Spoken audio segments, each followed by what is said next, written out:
Study point YouTube চ্যানেলে তোমাদের সকলকে স্বাগত। আজকের ক্লাসে আমরা ডিসকাস করব ডাব্লিউবি সেট পেপার 1 থেকে প্রিভিয়াস ইয়ারের প্রশ্ন। ওকে, লাস্ট 10 ইয়ার্সের প্রশ্ন আমরা ডিসকাস করছি। এটি ক্লাস নাম্বার 6। অলরেডি এর আগে 5টি ক্লাস আপলোড রয়েছে। যদি তোমরা প্রিভিয়াস ক্লাসগুলো দেখতে চাও ডেসক্রিপশন চেক করো, সেখানে ডাব্লিউবি সেট 2015 টু 2024 বলে পিওয়াইকিউজ প্লেলিস্ট রয়েছে, সেখান থেকে গিয়ে সমস্ত ভিডিওগুলো অ্যাক্সেস করতে পারবে। ঠিক আছে, চলো আজকের ক্লাসটি শুরু করছি এবং পরবর্তী ক্লাস যেগুলো আসবে সেগুলো পেতে হলে অবশ্যই চ্যানেলটিকে সাবস্ক্রাইব করে রাখো। ওকে, তাহলে টাইম টু টাইম ভিডিওগুলো পেতে পারবে। ঠিক আছে, চলো ক্লাস শুরু করার আগে তোমাদের ইম্পর্টেন্ট যে ডেট রয়েছে 27 ডাব্লিউবি সেট রিলেটেড বলে দিয়ে রাখি। ঠিক আছে, অনেকেই যারা ফিল আপ করেছো এবং অ্যাপ্লিকেশন ফর্ম ফিল আপ করার সময় ভুল করেছো, তাদের জন্য এডিটিং উইন্ডো ওপেন হবে 9 সেপ্টেম্বর থেকে 11 সেপ্টেম্বর। এই সময়ের মধ্যে অবশ্যই কারেকশন করে নেবে যার যা ভুল রয়েছে। ওকে, আর এক্সাম ডেট দেখো 14 ডিসেম্বরে এক্সাম রয়েছে। ওকে, প্রিপারেশন নিতে শুরু করো, ভালোভাবে প্রিপারেশন নিতে থাকো। ঠিক আছে, আর অবশ্যই আমাদের চ্যানেলটি ফলো করে রাখো, এখানে ডাব্লিউবি সেটের পেপার 1 রিলেটেড রেগুলার বেসিসে ভিডিও পেতে। যেহেতু এটা ক্লাস নাম্বার আমাদের 6, তো অলরেডি এর আগে 20th নাম্বার যে সেট 2017-তে হয়েছিল, এর 40 কোয়েশ্চেন্স অলরেডি কমপ্লিট হয়েছে। আজকে আমরা 41 থেকে ডিসকাস করব। ওকে, দেখো কি বলেছে প্রশ্নে, ফেদোমিটার ইজ ইউজ টু মেজার। ফেদোমিটার ব্যবহার করা হয় কি অ্যাকচুয়ালি মেজার করতে বা মাপতে। ওকে, আর্থকোয়েক, রেনফল, ওশান ডেপথ নাকি সাউন্ড ইন্টেন্সিটি। তো এর কারেক্ট অ্যান্সার হয়ে যাবে অপশন নাম্বার সি, মহাসাগরের গভীরতা মাপতে অ্যাকচুয়ালি ফেদোমিটার ব্যবহার করা হয়। Okay, option number C correct answer হলো। বাকি যেগুলো রয়েছে তার সেগুলো মেজার করতে কি যন্ত্র ব্যবহার করা হয় সেগুলো দেখে নাও এক্সপ্লেনেশন। ওকে, এইভাবেই আমরা প্রত্যেকটি প্রশ্ন ডিটেলস এক্সপ্লেনেশনের সঙ্গে ডিসকাস করব। অবশ্যই ভিডিওটি শেষ অবধি দেখো। ওকে, প্রিপারেশনে এই ধরনের ক্লাসগুলোই হেল্প করবে। ওকে, দেখো আর্থকোয়েক মেজার করার জন্য রিক্টার স্কেল ব্যবহার করা হয়, রেনফল মেজার করার জন্য রেন গজ ইউজ করা হয়, ওশান ডেপথের জন্য ফেদোমিটার, সাউন্ড ইন্টেন্সিটির জন্য অডিওমিটার ইউজ করা হয়। দেখো next question, in a normal human beings how much time does food take to reach the end of the intestine for complete absorption।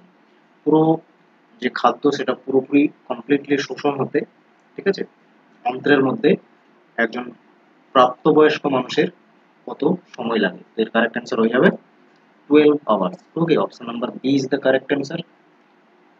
Next question number 43, fly ash is a pollutant released mostly from। fly ash বা যে ভাসমান ছাই, ঠিক আছে, কোন source থেকে এটা বেশিরভাগ সাধারণত আমরা দেখতে পাই। এর কারেক্ট অ্যান্সার হয়ে যাবে অপশন নাম্বার ডি, কোল বেসড থার্মাল পাওয়ার প্ল্যান্ট থেকে সাধারণত ফ্লাই অ্যাশ পলিউটেন্ট নির্গত হয়ে থাকে। ওকে, অপশন নাম্বার ডি হবে এর কারেক্ট অ্যান্সার। নেক্সট দেখো কোয়েশ্চেন নাম্বার 44, কি বলা হয়েছে, given below are two statements, one labelled as assertion, শর্টে যাকে কি বলা হচ্ছে, and the other labelled as reason, R হিসাবে শর্টে দেখানো হচ্ছে। ওকে, অ্যাসারশনে কি বলা হয়েছে, the pollutants discharge by industries seriously affect the human health. Okay, শিল্প থেকে যে দূষণগুলো বা দূষকগুলো মানুষের নির্গত হয় সেগুলো মানুষের স্বাস্থ্যের ওপরে গুরুতর প্রভাব ফেলে। ডেফিনেটলি অ্যাসারশন রয়েছে ট্রু। দেখো অ্যাসারশন রিজন বেসড প্রশ্নগুলো কিভাবে সলভ করবে, দুটোই স্টেটমেন্ট হিসেবে ট্রিট করবে। ওকে, প্রথমত ট্রু ফলস আগে দেখবে, ট্রু নাকি ফলস দুটো স্টেটমেন্ট। যদি দুটোই ট্রু হয় সেকেন্ড স্টেপে তখন কি করবে, সেকেন্ড স্টেপে তখন তোমাকে করতে হবে পার্টিকুলার যে রিজন গিভেন আছে সেটা দেখতে হবে যে অ্যাসারশনের রিজন কি রিজন নয়। ওকে, বাস যদি রিজন হয় তাহলে সেইভাবে অপশনগুলো চুজ করবে, এবং যদি রিজন নয় তাহলে সেইভাবে অপশনগুলো চুজ করবে। ওকে, দেখো তাহলে আমরা অ্যাসারশন দেখতে পেলাম ট্রু। রিজনে কি বলা হয়েছে, this disease pattern of urban society has a close connection with the deteriorated quality of water and life. Definitely যেহেতু আরবান এরিয়াতে ইন্ডাস্ট্রিজ বেশি থাকে এবং সেখানে ইন্ডাস্ট্রিজ থেকে ডিসচার্জ হচ্ছে বিভিন্ন ধরনের পলিউটেন্টস, এবং তা সিভিয়ারলি এফেক্ট করছে হিউম্যান হেলথকে। ওকে, এবং এর জন্য কি ওয়াটার, এয়ার, এগুলো কি কোয়ালিটি তাদের ডিটোরিয়েট হচ্ছে, মানে কমে যাচ্ছে বা ক্ষতিগ্রস্ত হচ্ছে। তো ডেফিনেটলি দুটোই ইন্ডিভিজুয়ালি কারেক্ট, প্লাস যে অ্যাসারশন সেটাও কিন্তু কারেক্টলি এক্সপ্লেন করছে অ্যাসারশনকে, ঠিক আছে। তো সেই জন্য অপশন হয়ে যাবে এ, both assertion region are true and R is the correct explanation of A. ওকে, আশা করছি বোঝা গেছে। নেক্সট দেখো কোয়েশ্চেন নাম্বার 45, ম্যাচ করতে হবে লিস্ট 1 এবং লিস্ট 2। এখানে বিভিন্ন কমিশন গুলো দেওয়া রয়েছে এবং তার ক্যারেক্টারিস্টিক বা ফিচার্স কি দেওয়া রয়েছে লিস্ট 2 তে। দেখো এতে রয়েছে লার্নিং টু বি 1972, রাধাকৃষ্ণন কমিশনের কথা বলা হয়েছে, Kothari commission 1964, national policy on education 1986, এগুলো মেনশন আছে, এগুলো ম্যাচ করতে হবে। দেখো রাধাকৃষ্ণন কমিশনের সঙ্গে এটা ম্যাচ হয়ে যাবে। রাধাকৃষ্ণন কমিশনকে কি বলা হয়? হায়ার এডুকেশন কমিশন বলা হয়। এটা চলে আসবে 2 এর সঙ্গে ম্যাচ হয়ে, ঠিক আছে। যেটা সব থেকে ভালোভাবে জানবে সেগুলো আগে ম্যাচ করবে। তাহলে বি এর সঙ্গে 1 রয়েছে দুটো অপশনে, তাহলে বাকি অপশনগুলো এলিমিনেট হলো। কোঠারি কমিশন রিলেটেড কোনটা কারেক্ট হবে এখানে? কোঠারি কমিশন কমন স্কুল সিস্টেমের জন্য রিকমেন্ডেশন করেছিল, ঠিক আছে, অল ইন্ডিয়া বেসিসে। তাহলে 4 কারেক্ট হবে, অপশন নম্বর তার মানে সি কারেক্ট এখানে। বাকি অপশন নম্বর সি তাহলে কারেক্ট অ্যান্সার হলো। বাকিগুলো একবার দেখে নাও। ওকে, এতে রয়েছে কি 2 এর সঙ্গে ম্যাচ হবে। 1972 এর যে লার্নিং টু বি, এটা ওয়ার্ল্ড এডুকেশনকে বলা হচ্ছে। আর নবোদয় যে বিদ্যালয়, এর রিকমেন্ডেশন এসেছিল ন্যাশনাল পলিসি অন এডুকেশন 1986 এখান থেকে, ঠিক আছে। রেসিডেন্সিয়াল বেসড স্কুল যেগুলো, তো এর কারেক্ট অ্যান্সার হলো অপশন নাম্বার সি। বাকি এক্সপ্লেনেশন দেখো। UNESCO in its publication Learning the Treasure Within outlines 4 pillars of education: learning to know, learning to do, learning to be and learning to live together। এই 4টি tagline করে UNESCO একটি publication করেছিল learning এর উপরে। ওকে, এখানে যে 4টি পিলারের মধ্যে একটি লার্নিং টু বি, যেটা 1972 তে পাবলিশড হয়। This is the report of the International Commission on the Development of Education। সাধারণত এটা কিভাবে এডুকেশন সিস্টেমকে ইমপ্রুভ করা যেতে পারে ইন্টারন্যাশনাল লেভেলে, ওকে, সেই নিয়ে রিপোর্ট।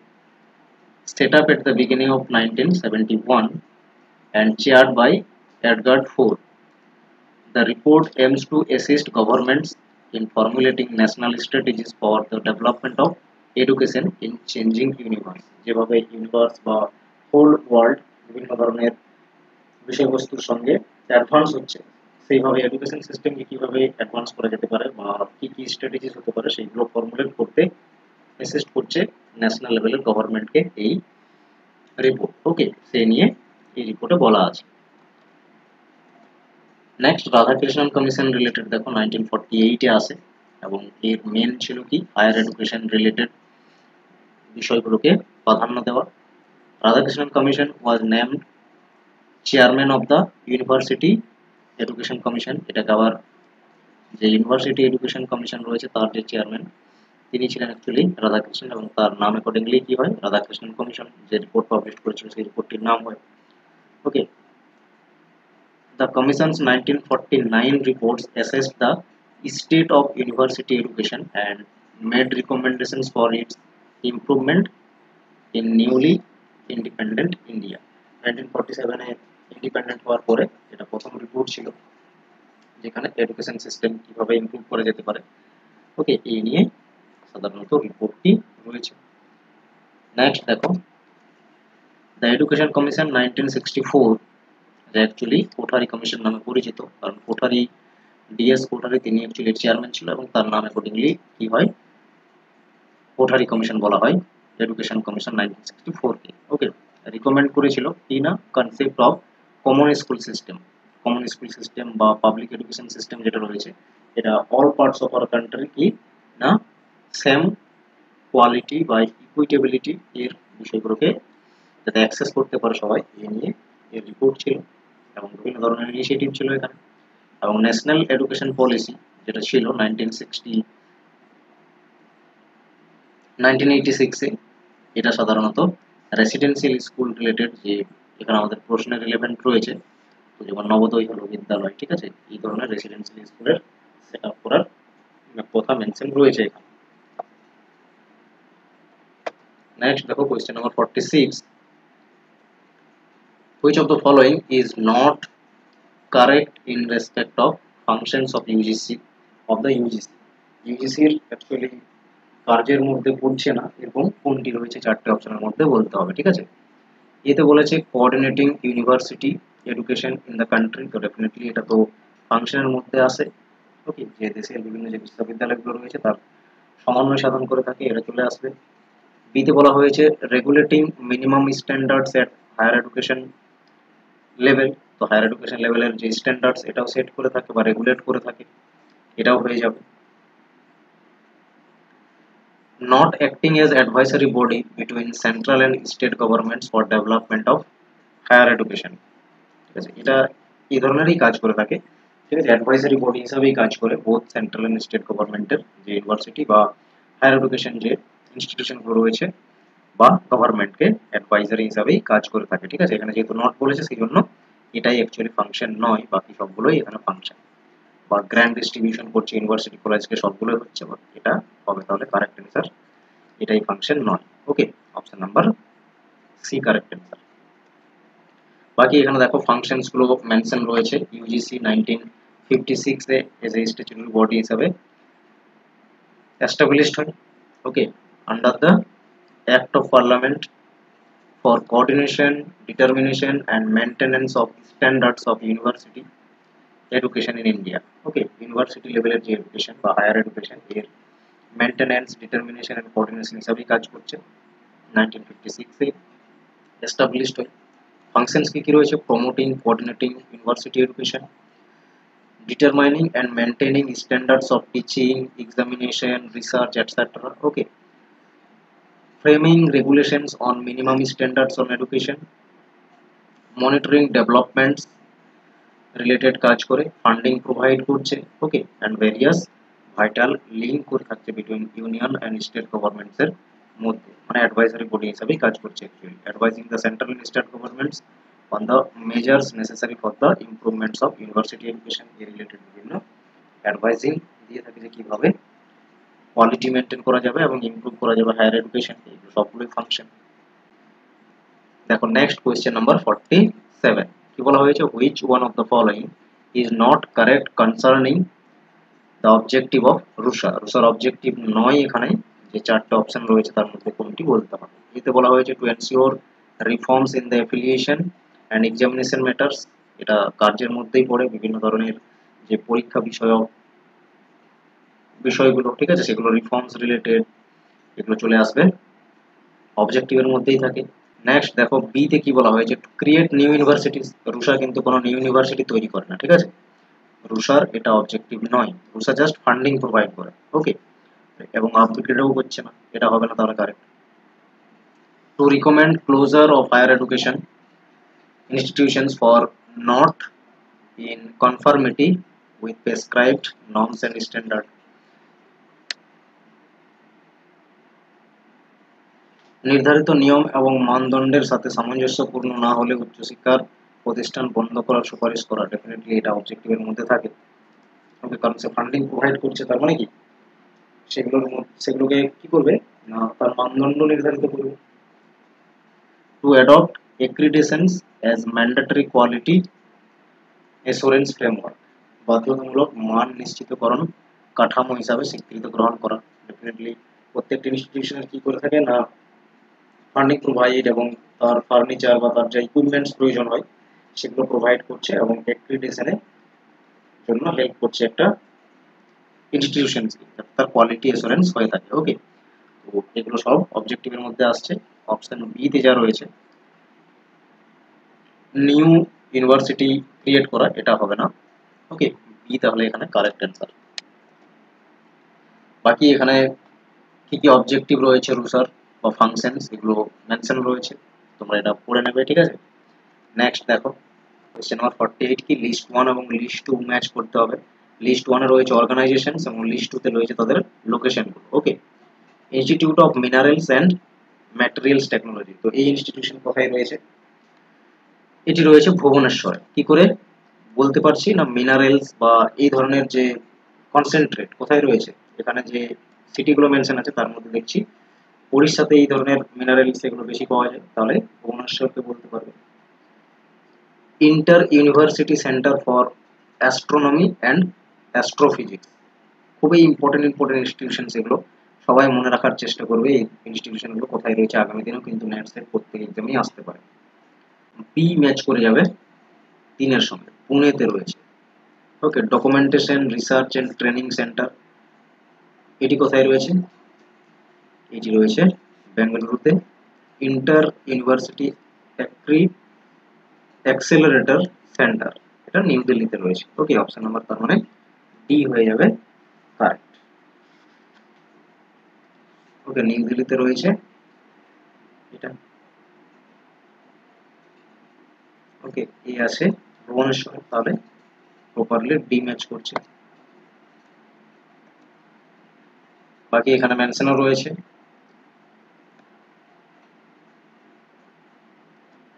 নেক্সট কোয়েশ্চেন নাম্বার দেখো 49, the computer jargon WWW stands for, তো এটা অ্যাকচুয়ালি ফুল ফর্ম কি হবে, শর্ট ফর্মের। ওকে, তো এর কারেক্ট অ্যান্সার এ হবে, ওয়ার্ল্ড ওয়াইড ওয়েব ওয়ার্ম হবে, অপশন নাম্বার এ কারেক্ট অ্যান্সারের। এবার এক্সপ্লেনেশন দেখো পুরোপুরি। অ্যাকচুয়ালি এটাই অ্যাকচুয়ালি WWW, ঠিক আছে, ওয়ার্ল্ড ওয়াইড ওয়েবের ফার্স্ট ফরম্যাট ছিল world wide web. Okay, first search engine ছিল ওয়ার্ল্ড ওয়াইড ওয়েব, যেটা পরিচিত ছিল কি world wide web worm. September 1993-তে এর ইনোভেশন হয়। ওকে, অলিভার ম্যাকব্রিয়ান হচ্ছে কি এটা তৈরি করেছিলেন ইউনিভার্সিটি অফ কলোরাডোতে। বাকি এখানে যা মেনশন আছে রিড আউট করো। নেক্সট দেখো কোয়েশ্চেন নাম্বার 50, ম্যাচ করো লিস্ট 1 এর সঙ্গে লিস্ট 2। টুইটার কি? টুইটার হচ্ছে সোশ্যাল নেটওয়ার্কিং সাইট, 4 এর সঙ্গে ম্যাচ করলো। এই হচ্ছে 4 এর সঙ্গে ম্যাচ করছে, দুটো অপশন রয়েছে, বাকি অপশনগুলো এলিমিনেট হয়ে গেল। গুগল কি? গুগল হচ্ছে সার্চ ইঞ্জিন, 3 এর সঙ্গে ম্যাচ করছে, দুটোতেই 3 রয়েছে। অ্যামাজন কি? অ্যামাজন হচ্ছে অনলাইন শপিং এর প্ল্যাটফর্ম। ওকে, তার মানে 2, এটা হচ্ছে 1 রয়েছে, এটা এলিমিনেট হয়ে গেল, option number D correct answer. তার মানে ফায়ারওয়াল এটা কি? এটা হচ্ছে নেটওয়ার্ক সিকিউরিটি রিলেটেড। ওকে, 1 এর সঙ্গে ম্যাচ করবে। ওকে, দেখো টুইটার যাকে এক্স হ্যান্ডেল এখন বর্তমানে বলা হয়, 2006 সালে এটা লঞ্চ করে, ঠিক আছে, এগুলো মনে রাখার চেষ্টা করবে। গুগল আমেরিকান একটা মাল্টি ন্যাশনাল টেকনোলজি কোম্পানি, 1998 এর অ্যাকচুয়ালি ফাউন্ডেশন হয়। Amazon multi national technology company, যেটা ফোকাস কি রয়েছে না ই কমার্স বা অনলাইন রিলেটেড স্টোর হিসেবে কাজ করে এটা, ঠিক আছে। নেটওয়ার্ক সিকিউরিটি হচ্ছে ফেয়ারওয়েল। আজকের মতো ক্লাসটা এখানেই শেষ করছি। থ্যাংক ইউ সবাইকে, এবং পরবর্তী ক্লাসগুলো পেতে অবশ্যই চ্যানেলটিকে সাবস্ক্রাইব করে রাখুন।